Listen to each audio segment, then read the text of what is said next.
And the fun fact is that half of the domain names in the world aren't actually using or hosting a website, which kind of tells you that people use these and they invest in them because there is some perceived future value. So first and foremost, we want to solve the accessibility issues and the distribution issues of being able to buy and sell a valuable, desirable name.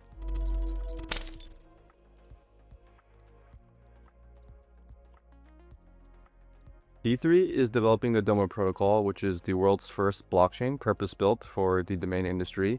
Our goal is to tokenize all of the internet's 360 million domain names. There are different other like decentralized domain systems. I think ENS is probably the most famous one. There's others too. What's the main difference here? The biggest difference is that we're focused on onboarding existing real DNS assets. These are assets that have been on the internet for over 30 years. People use them as a universal identifier. They use them as business identifiers.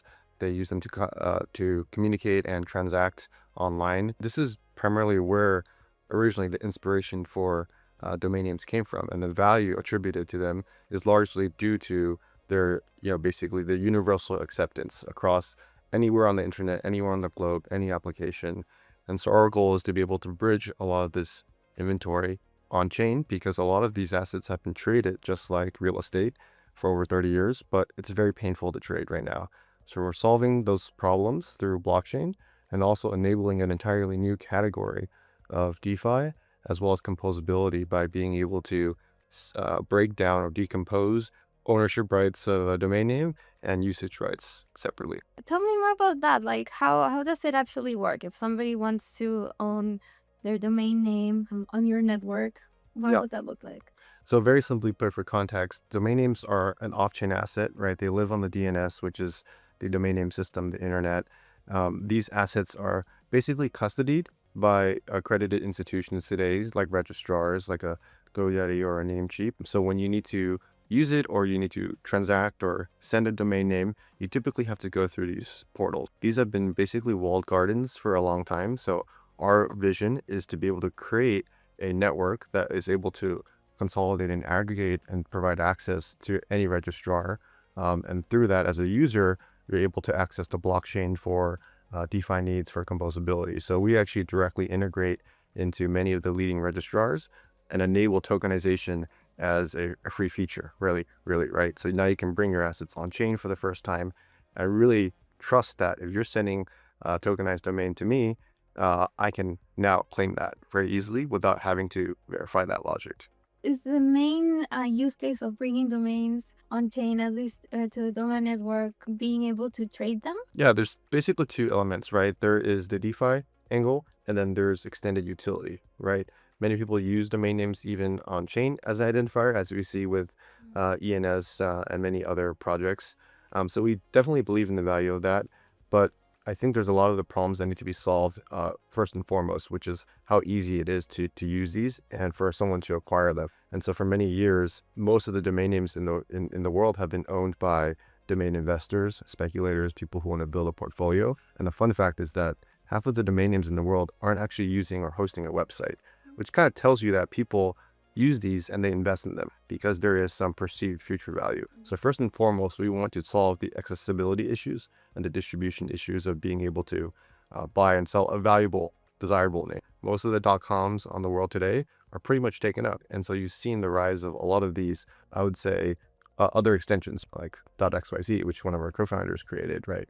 .ai names are super hot right now, .io. So a lot of these different extensions are all traded in the same format, but still very painful. So we want to first solve those problems before we can actually start to introduce a lot of the Web3 interoperability things that we're doing with native wallet mapping, with agent to domain name mapping, right? A lot of these, things we have on the roadmap, I think first need to be solved by being able to tokenize a domain on chain. Tell me more about how exactly on-chain domains makes it easier for people to trade, because I bought domains and it hasn't been hard to do. So why would an on-chain system make it easier? That's a great question. For the most premium domain names, actually, typically you're never just buying and selling through a marketplace. Typically there's a lot of brokers. And the reason is because the buyer universe is pretty fragmented, right? And there's no single channel to access them. So the result is there's an entire industry built around middlemen that try to negotiate on your behalf. and then you're interacting with another middleman on the other side, right? It's like buying and selling a house, right? But because it's been so fragmented, there actually has not been many technologies that have united data, have united transacting together, right? And so the common process for a secondary transaction is you have to use a broker, you have to negotiate a fee. That fee is actually quite higher than real estate today. Commonly, it's between 10 and 30%, right? So you're paying that. Once you agree to a transaction, you still have to use a third-party escrow service to prove proof of funds, for example. And then the actual process for going into a registrar and transferring that requires some manual entry, and it typically takes anywhere from days to weeks to months in many cases. For very desirable assets, this is typically the common process. And so, our purpose with blockchain is, once you tokenize that, you have authoritative control and ownership over the asset, right? So simply being able to transfer that to another wallet is a much more frictionless experience, and it allows that user to have the confidence and the trust. And a lot of the things we're doing with blockchain is like, we know we can have proof of funds, we can solve the trust issue, right? And ultimately, when you take out that factor, combined with how fast it is to settle, combined with how cheap it is to transact, we think this can increase the volume of activity in the space and access to desirable domains that people might want to invest or buy or even use in many cases. How do you connect the on-chain with the off-chain aspect? Like, how do you make sure that the wallet that the domain is being transferred to, that person, has kind of all the off-chain rights associated? We basically built the entire DOMA protocol around DNS compliance. We're a layer 2 on Ethereum, which means we use the scalability of Ethereum, but also have our own custom elements to make sure that we solve, when we're tokenizing these assets, we solve for the DNS compliance, for the ICANN compliance of these domains. So everything we do is built around the existing policy, and that's made it easier for us to have some of these conversations with our institutional partners that have access to, number one, the Web2 users, and also the supply on the internet, right? There's a finite amount of domains right now, but they're growing every year, right? And so we want to scale with the existing growth of the internet before suggesting any new potential replacements, right? You want to enhance distribution before you can actually replace that. Right now, what's kind of the stage that you're at? Like, you're live. Like, can you actually go and trade domains right now on the Our platform is built a little differently. DOMA as a protocol needs to be live for registrars to test that environment. Now, a lot of these registrars have customers today. They transact, they generate millions of revenue, they custody millions of assets, right? So for them to be able to trust any technology, it needs to be in a live environment.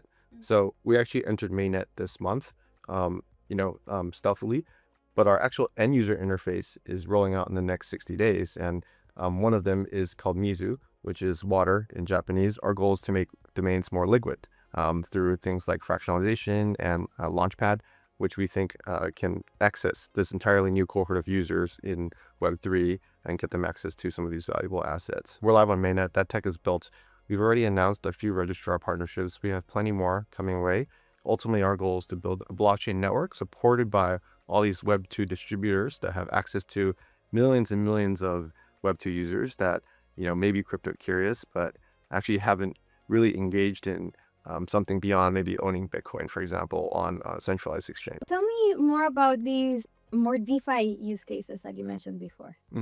Yeah, so the purpose of our blockchain is not just tokenizing ownership, but also being able to decompose the rights within a domain, right? The domain name is valuable because everyone trusts and uses it, right? You don't need any SDKs. You can use any browser, any device, any location, really, if you're connected to the internet. So what we're able to do through tokenization is basically manifest tokens dictating certain rights within a domain. So for example, if you want to lease or rent a domain for a period of time, that can be tokenized in its own form, and that can have value attributed, right? In the traditional process, it's very hard to dictate those rights because they're all paper contracts. And with the way the internet works right now, it's a very retroactive system, right? So if someone violates something or is doing something illegal, that's kind of where the problem arises, is like you have to have this retroactive process where you have to fix that or, take away ownership, right? But through blockchain, you can actually have these composable rights that can be implemented almost instantaneously, right? So on the ownership side, right, it allows us to go from a one-to-one relationship where I'm buying and selling wholesale one domain to one-to-many, right? Now, many people can be involved in ownership of a domain. And if I'm, for example, putting Google ads and getting ad revenue from the search engine and visits on the domain, right? I can now programmatically split the rights based on the ownership of how many people own a fractional share of my asset. At the same time, through the Launchpad, I can actually also mint ownership of my domain name in fungible tokens, right? Which makes it a lot easier to trade.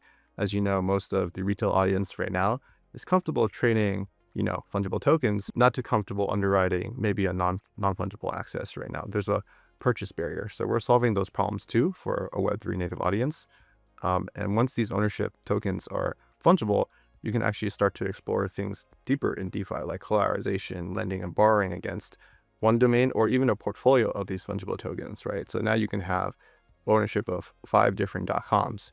You can syndicate that, and that can become, its own tokenized variant in itself. But when you say, like, okay, say you fractionalize like a very desirable .com domain, those token holders then have rights, you said, to the revenue generated on the... They can. It's all at the discretion of the owner, right? We're going to develop a sort of initial set of interfaces that are going to recommend certain primitives, but Doma is its own chain as well, and builders are welcome to build on that. We have a Forge program, which is a $1 million developer program, encouraging other builders, commonly domain owners themselves, to actually build new and interesting applications that they themselves would use, right? So if you just want to simply fractionalize ownership, right, and you want to raise money to increase the visibility and search value of your domain, you could do that, right?